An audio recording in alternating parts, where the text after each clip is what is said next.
نماز کے بعد اگر یہ نشانیاں آپ کے ساتھ میں ظاہر ہوں تو سمجھ لینا کہ اللہ تبارک و تعالیٰ نے آپ کی نماز کو قبول فرما لیا ہے۔ ادروائز ضروری نہیں ہے کہ اللہ تبارک و تعالیٰ نے آپ کی نماز کو قبول نہ کیا ہو، لیکن اولی طور پر اگر یہ دو نشانیاں آپ کو دکھتی ہیں تو سمجھ لیں کہ اللہ تبارک و تعالیٰ آپ سے محبت کر رہا ہے اور آپ کی نمازوں کو قبول فرما رہا ہے۔ دیکھیے، سب سے پہلے یہ چیز ہمیں سمجھنا چاہیے کہ اللہ تبارک و تعالیٰ ہماری عبادتوں کو قبول کیوں فرمائے گا اور کیسے فرمائے گا۔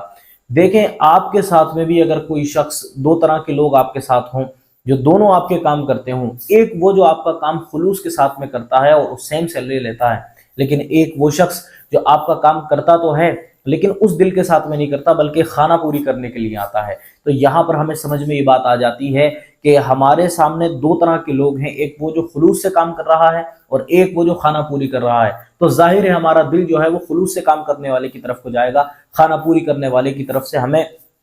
وہی نہ تو فائدہ ملنے والا ہے اور نہ ہی ہم اس سے زیادہ محبت کریں گے۔ اسی طرح سے اللہ تبارک و تعالیٰ کے سامنے اگر آپ بات کریں کمپٹیٹرز کی کہ اللہ تعالیٰ کے سامنے کتنے لوگ نماز پڑھنے کے لیے کھڑے ہوئے ہیں اور ایک سے ایک بڑھ کر کے اپنی نماز کو دکھانا چاہتا ہے، لیکن اللہ تبارک و تعالیٰ نہ تو کسی کے چہروں کو دیکھ رہا ہے، نہ تو کسی کی صورتوں کو دیکھ رہا ہے، نہ کسی کے جسموں کو دیکھ رہا ہے، جیسا کہ اس کے رسول نے حدیث پاک میں ارشاد فرمایا کہ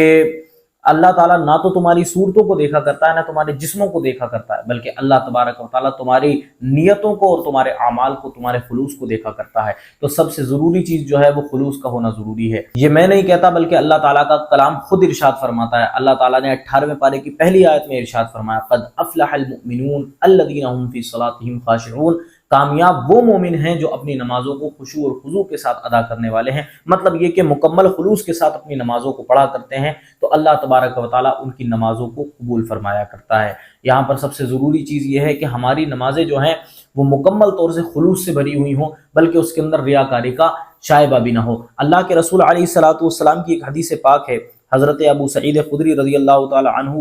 روایت کرتے ہیں کہ ایک مرتبہ ہم لوگ بیٹھے ہوئے تھے تو دجال کا ذکر کر رہے تھے، تو سرکار علیہ الصلوۃ والسلام پاس میں آئے اور آپ نے ارشاد فرمایا کہ میں تو ایسی چیز نہ بتاؤں جو تمہارے لیے میرے نزدیک دجال کے فتنے سے بھی زیادہ خطرناک ہے۔ مطلب کوئی ایسی چیز، دجال کا فتنہ وہ چیز ہے کہ جس کے بارے میں آقا علیہ الصلوۃ والسلام خود اللہ تعالیٰ سے پناہ مانگا کرتے تھے کہ اللہ ہمیں دجال کے فتنے سے محفوظ فرما۔ اور پھر آپ نے احادیث میں بتایا بھی کہ دجال کے فتنے سے بچنے کا طریقہ کیا ہے، لیکن آپ ایک دن صحابہ کے مجمع میں آئے اور فرمایا کہ کوئی ایسی چیز میں تمہیں نہ بتاؤں کہ جو میرے نزدیک تمہارے لیے دجال کے فتنے سے بھی زیادہ خطرناک ہے، یعنی کہ دجال کا فتنہ اس کے سامنے بہت چھوٹا ہے، وہ چیز بہت بڑی ہے۔ تو صحابہ کرام عرض کرنے لگے، یا رسول اللہ ضرور بتائیں ہمیں اس چیز کے بارے میں کہ وہ کون سی چیز ہے جو دجال کے فتنے سے زیادہ خطرناک ہے۔ تو آقا علیہ الصلوۃ والسلام نے فرمایا، شرک خفی، ہلکا شرک، یعنی کہ شرک اصغر جسے کہا جاتا ہے، چھوٹا شرک، یعنی کہ ایسی صورت شرک کی بنا دی گئی ہے کہ جو ظاہر میں مطلب بڑے شرک سے جو ہے وہ کم ہے، لیکن وہ اتنا خطرناک ہے کہ دجال کا فتنہ بھی اس کے سامنے کچھ نہیں ہے۔ اس کی مثال آپ نے اس طرح سے دی کہ اس کو اس طرح سمجھو کہ ایک آدمی کھڑا ہو کر نماز پڑھ رہا ہو، پھر اب وہ دیکھے کہ مجھے کوئی شخص دیکھ رہا ہے، مطلب اگر اس نے یہ گمان کیا کہ مجھے کوئی شخص دیکھ رہا ہے اور پھر وہ اپنی نماز کو اور زیادہ اچھا بنانے کی کوشش کرے، تو اب جو یہ نماز کو پہلے بھی اچھا بنا سکتا تھا لیکن اس نے نماز کو اچھا کس لیے بنایا؟ تاکہ فلاں شخص مجھے دیکھ سکے، چار لوگوں میں بیٹھ کر کے میری واہ واہ کر سکے، میری تعریف کر سکے کہ بھائی فلاں تو بڑی اچھے طریقے سے نماز پڑھتا ہے، فلاں تو بڑی اچھی عبادت کرتا ہے، ہم تو اس کے سامنے کچھ بھی نہیں ہیں۔ تو اگر ایک شخص کو کسی پرٹیکولر آدمی کو دکھانے کے لیے یا 100 لوگوں کو دکھانے کے لیے اگر کسی شخص نے ایسا کیا تو یہ شرک اصغر کی منزل میں آتا ہے، جس کو آقا نے فرمایا کہ دجال کے فتنے سے بھی زیادہ خطرناک کی چیز ہے۔ تو یہاں پر ایک بات یہ سمجھ میں آتی ہے کہ جو شخص دکھاوے کے لیے نمازیں پڑھتا ہے کہ میرا کوئی بھائی مجھے دیکھ لے، میرے چچا مجھے دیکھ لیں، میرے تایا مجھے دیکھ لیں کہ بھائی میں تو فجر میں نکل کر کے نماز کو جاتا ہوں، میں جو ہوں عشاء کی نماز سے دیر میں آتا ہوں، وظائف پڑھتا ہوں، تو اگر یہ دکھاوا جو ہے نیت کے اندر شامل ہے کہ 4 لوگ مجھے دیکھ لیں کہ میں نمازی ہوں، اگر دکھاوا کہیں بھی نیت کے اندر ہے تو سمجھ لیں کہ اللہ تبارک و تعالیٰ نے آپ کی نماز کو قبول نہیں فرمایا۔ جس دن یہ نماز خلوص کے ساتھ میں ہوگی، چاہے تھوڑی ہو، خالی فرض اور سنتیں پڑھ کے باہر آ جائیں، نفل کو چھوڑ دیں، لیکن اگر خلوص ہے، نیت کے اندر جو ہے وہ پیورٹی آپ کے اندر موجود ہے، تو اللہ تبارک و تعالیٰ تھوڑی سی عبادت کو بڑا بنا کر کے اپنی بارگاہ میں قبول فرمایا کرتا ہے۔ وہ رب اتنا ارحم الراحمین ہے جو فرماتا ہے کہ جو ایک نیکی کرتا ہے ہم اس کو 10 کا ثواب عطا فرماتے ہیں۔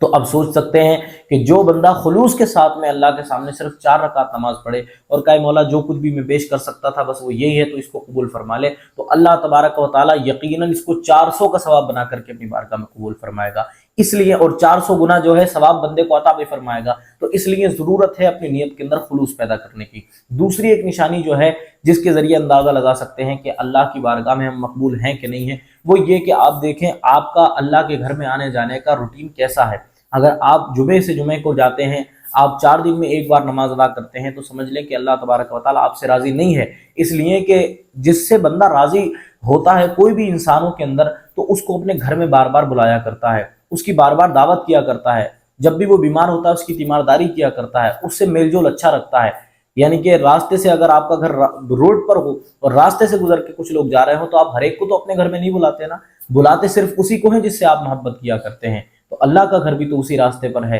سینکڑوں لوگ وہاں سے گزر کر کے جاتے ہیں، لیکن اللہ تعالیٰ ان 20-25 لوگوں کو بلایا کرتا ہے جن سے اللہ محبت کیا کرتا ہے، اور اللہ کی بارگاہ میں وہ بندے مقبول ہوا کرتے ہیں۔ اور وہی بندے جو ہے خواہش سے پھر مسجد میں جایا بھی کرتے ہیں کہ ہمارا اللہ ہمیں بلا رہا ہے حی علی الصلاۃ کہہ کر کے، حی علی الفلاح کہہ کر کے، تو اب ہمیں بھی چاہیے کہ ہم جائیں اور کامیابی جو اللہ تعالیٰ عطا فرمانے والا ہے اس کو لوٹ لیں۔